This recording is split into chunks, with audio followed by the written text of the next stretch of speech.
The information in this video is for spiritual practice only.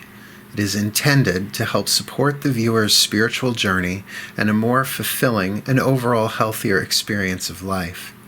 It is not personal counseling or advice and guarantees no specific outcomes. No individual should use the information in this video for self-diagnosis or treatment, or as a replacement for medical, psychological, or practical care. In other words, this is spiritual practice. Always consult with an appropriate professional for specific advice and counsel for your individual situations as needed. Blessed be, and enjoy.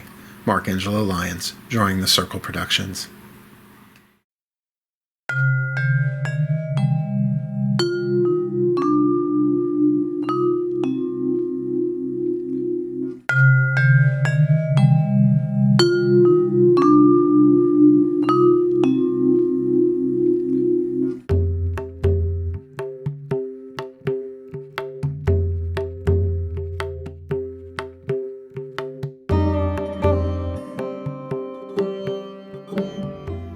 Welcome to Meditate with Mark.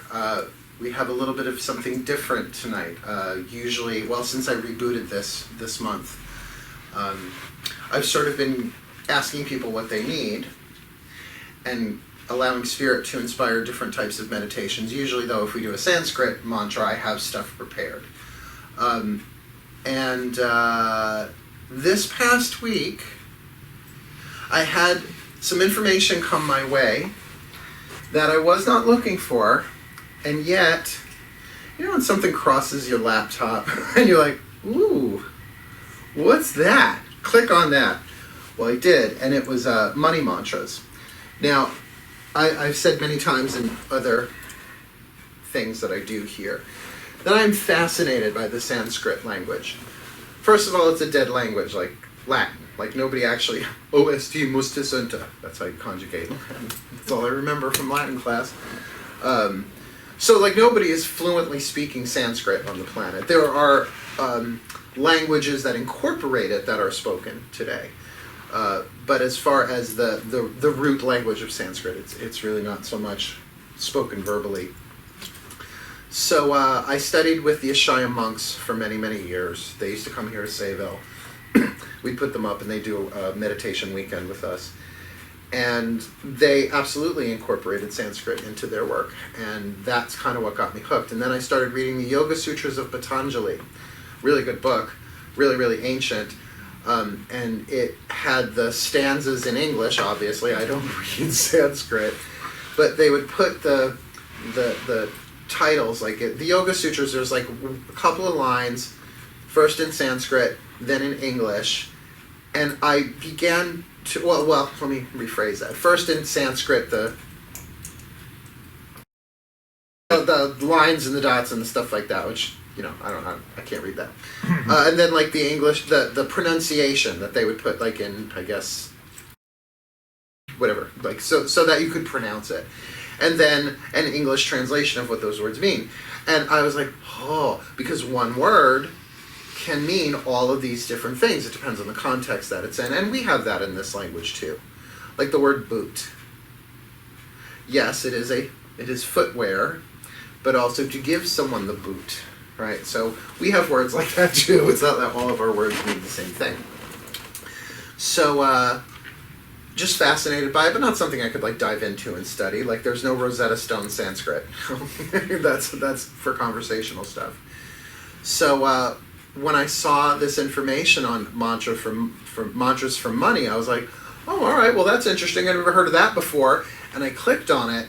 And the thing about being an eclectic witch is that, this is what I love about being an eclectic witch, is that I can study anything. Anything that my energy system goes, ooh, what's that? I will pick it up and use it and run with it and see how it works for me. And if it does work for me, I usually end up teaching it. So that's sort of what tonight is about. But before we get into all of that, I wanted to talk a little bit about money. Drawing the Circle Productions is 19 years old. All right, I've been doing this a really long time. Oh, I'm so jealous of LLCs. I have an SC, a small corporation. LLCs just seem so much easier, but they didn't exist when I started the company. So, you know, running a small corporation, it's a lot of work. employee of one. I am the president and sole employee. So I found that consistently the money would show up. I had to work for it, but the money always showed up. Like, I've never defaulted on a bill. I mean, for 19 years, that's pretty good. You know, I've never. Sometimes I had to make some phone calls and say, look, can you give me a couple of days T-Mobile or here or there? And I always was able to juggle things and work them out. But when this information came, along with it came a little bit of a conversation about, I'm going to stand for this, about how knowledge and money are sometimes two very separate camps. Like, those who pursue knowledge tend not to have a lot of money. And I thought about that. I was like, yeah, teachers, professors, certainly spiritual knowledge. Like, I don't know a lot of multimillionaire witches. In fact, I don't know any. Come to think of it, pagans in general. But not even that. Like, people who, really have made their spiritual practice, their spiritual life, gaining and taking spiritual knowledge and transforming it into spiritual wisdom through practice. They tend not to have a lot of money because their energy is focused in one way. And then the converse is also true. People who really go for the money and have a lot of money really don't have the time, the energy, or the interest to invest in deep knowledge. Like, not just how to drive a car. Everybody has to learn how to do that sooner or later. But to really go into depth, like to study quantum physics, So this teacher, and I'm not promoting this particular teacher, I don't know him. I don't promote people unless I know them. But he was saying that these mantras came a very long time ago as a way to bridge that. That he said there's a relationship between the goddess Saraswati, the goddess of knowledge, and the goddess Lakshmi, the goddess of wealth. And this is to bridge those two so that you can absolutely pursue your spirituality, your spiritual path, your spiritual knowledge, all of that stuff, and attract to yourself the financial sustenance that we need, because at least with the people in this room, we live on Long Island. You can't pay PSE&G with kindness or compassion, but I'm compassionate. Right. It doesn't work like that here. And whoever's watching these videos, chances are it doesn't work like that where you are either. So I was very taken by it, but I said, let me try these. I'll try these out. And there were two in particular, but then as I kept researching, I kept finding more. And some of them are really ancient. I was like, why haven't I heard of this before? Where has this been? But what I find is Spirit sends me what I need. Sometimes it sends me what I need before I know I need it.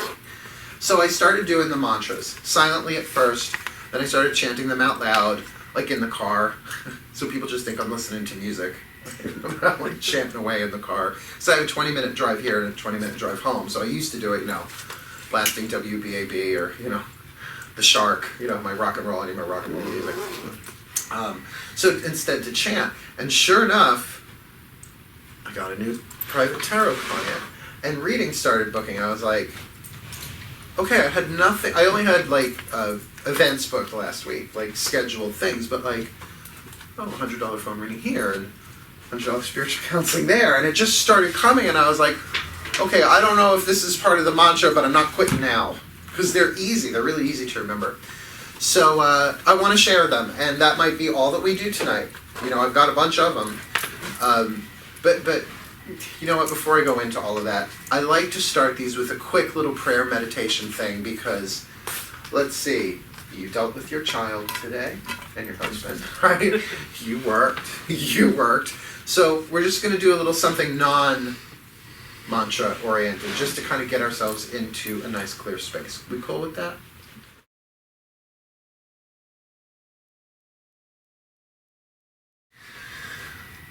So please take a moment to get yourself comfortable in a position you can stay in for a couple of minutes. You're just going to close your eyes, and the first minute is really easy. All you have to do is breathe, which you're going to do anyway. We hope. But to focus on the breath, there's an interesting thing that happens when you focus on your breath. You almost automatically start to breathe a little bit deeper. You don't have to change your breathing. You can if you like. But the genius of focusing on your breath is that it brings you right into the present moment, where a lot of our stress is about the past and the future. And a lot of our stress is self-induced by choosing thoughts about the past and the future.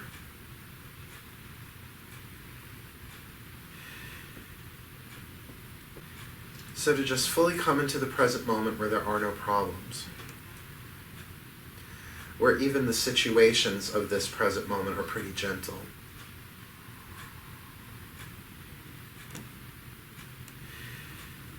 To let your body relax, to really bring your attention through the body for any place that feels tight or tense or holding on, and just do whatever you need to do to get physically comfortable. If you need to stretch or neck roll, I always do a little shoulder shrug.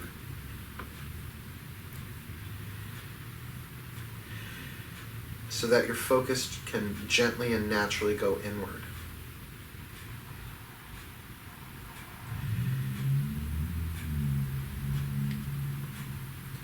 And from this place, I'm just going to offer a little prayer, one that I do consistently when I teach or serve. I ask that our collective guides, masters, teachers, gods, goddesses, saints, angels, totems, healers, and ancestors gather around us in a force field of light, containing and protecting the work we shared together this night. I ask that all information and energy that exchanges between us, both in the physical and in the non-physical, does so clearly, cleanly, and for the highest good of all concerned. For we are here only to be truly helpful.